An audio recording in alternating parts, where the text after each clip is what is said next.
As I was saying before with the launching, if you need to launch your horse before you get on it because you want to get a buck out of it, or you want to make sure that the horse is a little bit tired, I don't believe that it's a sustainable solution, because it might fix the problem today but it won't fix it tomorrow, or if the horse has a week off or anything like that. So when I'm doing some groundwork here, it's just to see where is he at today, maybe walk, trot, canter, to make sure that he feels comfortable, is warm with the saddle and everything. But it's not to run anything out of them or anything like this, okay? I want him to be relaxed and not get up in adrenaline and these kind of things. I just want it to feel safe for him. He's eating some hay that has been spilled on the ground right now. So that's nice, he can do the cleaning job a little bit. This is the end of this video, then that's how it is. But I hope I can film a little bit more. Oh, yeah, I have a horse on my shoulder.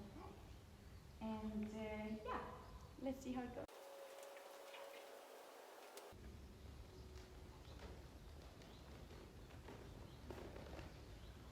So, that was very smooth. But that's the thing, if you have prepared the horse as well, then you can do it very awkwardly like I just did. And my hips almost broke. But yeah, he's gonna untie this now. No, but I want them to just stand still and relax when I get on them. I don't want, he heard that, so now he thinks, let me just back up. No, I don't want them to be riding forward when I get on them. I want them to just be here in the present moment with me, thinking that maybe he would have to do this for an hour. He doesn't know that he's gonna walk, trot, canter. I don't want him to think like that. I want him to just be present here. I like when they look at me sometimes, when they check out and sniff my boots and just say, hey, I know you're up there. What are you doing up there? Can we be up there together? I don't think so. And I want to be able to touch him everywhere. And just know that there is no spookiness or any tension around him. So what I don't want to do is to rely on my equipment here and think, oh, I need to hold the reins in order for him to stand still. And I need to put him in a frame where he loses, I'm gonna have to put him into a frame or anything because I'm afraid that he's gonna do anything. I want to be able to trust him. And obviously the first few times I get on the horse, I have them bended to one side so that I know they see me here, and then from there, but from when they're good, I want to be able to get on.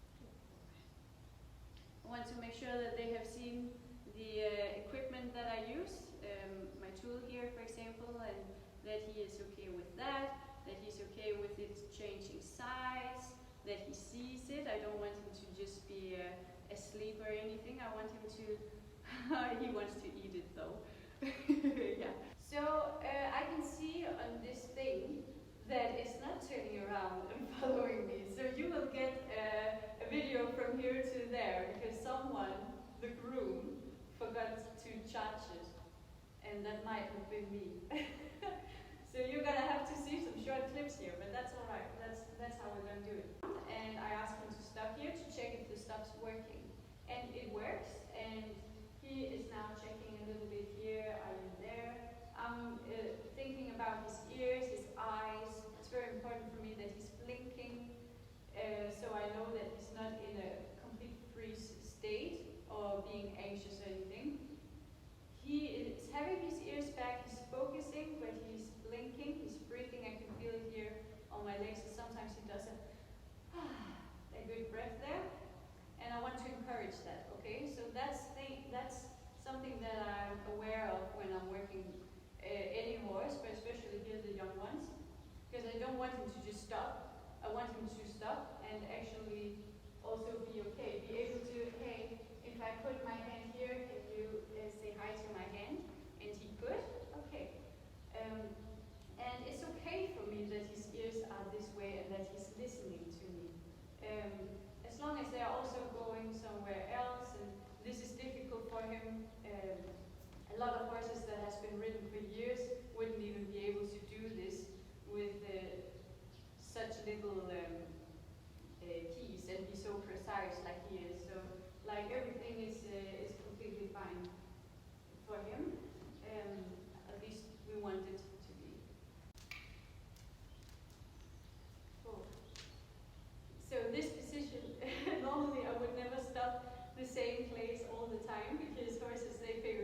because even though it's a young horse and stuff, you don't have to have equipment to kind of control the horse. So these kind of things that I do with taking off the halts and stuff, it's not a show off. It's more to show that you don't have to, if you can make the training really good, you don't have to rely on the equipment. And it doesn't matter if you're going to ride without equipment or not. Like he's probably not going to, not a lot of people do that, and that's fine. But it's more to show that if they understand the things correctly, you don't need to have it as a, because then you have it as a control. And then we can think a little bit about, hey, are you doing your preparations right? So a little funny story to that is also that I have been starting horses before in my career, but I don't think it ever went really well actually. I think it went really bad. But no, don't eat it. Don't eat it.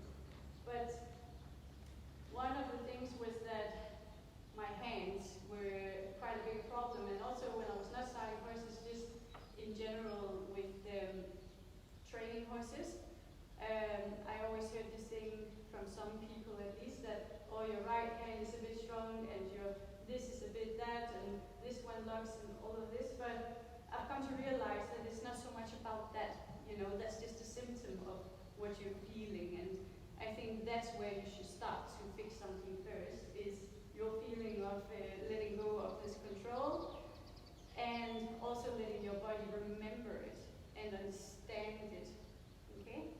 So with this guy right now, I have once taken this off him. When his owners was here to see him, that was probably the third time I was hunting or something like this. But we didn't do walk track cans, I just took it off and did this. So now we're going to go for a little ride together and see how things are working, and I'm going to do exactly the same thing. When I want him to go forward, I'm going to grab here and kind of open up my chest to make sure that he can get this feeling, and he's yawning now because this is really tough for him. But he's doing great. He's doing great. He's doing great. You are so great. But yeah, this is to finish off what I was saying, because sometimes I start something and I don't want to finish it. But to finish off what I was saying, taking this off is not to show something that's impressive. It's to show that you can actually prepare a horse so that you are not using the equipment as control, but more as a help, and so that they can understand some things and learn some more things. But it should not be because that's the only way you can ride them, is how I think. So this is a good checkup for me that, okay, he actually knows this, and now we're ready to go in the big arena. And it's also for me to practice and keep practicing this feeling with, oh, it's not about my hands, and to actually fix it inside here and not just a little symptom. Okay, I hope that makes sense. Let's see if he has some energy to go. So he's thinking about stopping here because I normally do that because I'm talking to you guys. So I'm just gonna have to ask him to go forward there. So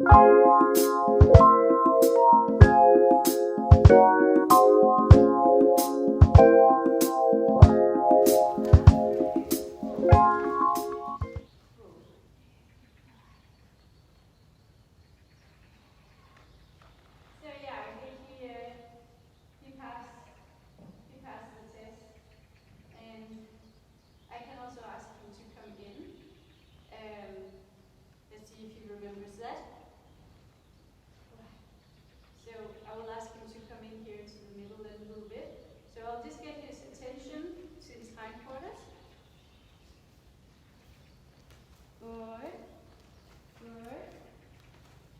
Good. And oh, that's fine. Good. You are so good. Yeah. Oh, you are so good, aren't you? So there I was not steering him or anything, but I was playing with this thing of where is the eye, where are the ears, where is the eye, where are the ears, And are you okay with this going on here? That's also great. Hello, there it is. Good boy. Good.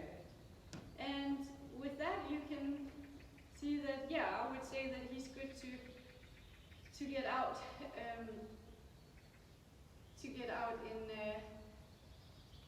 out on the track in the big arena, and with the halter on, and then with the bridle. That's normally how I do. I could only film this part here, but I hope you can hear what I'm saying and that you understand a bit of it. I promise to do it better next time. But yeah, I know this video might be a little bit long and for some a bit boring, but you just have to think that young horse training should be boring. And I had someone here yesterday to see her horse, and she was yawning, and I thought it was a bit funny because I know that feeling from all the things that I've seen from really good trainers. I also have been very tired and very much thinking in my head, and it's all very new and stuff.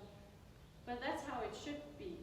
If it's a little bit worrying the first time you need to get on your horse because you're used to someone launching it, you should maybe you should do it differently, because you should actually feel quite good about it, you know. And of course, I'm not saying that it's always perfect. That's not what I mean, because I also make a lot of mistakes.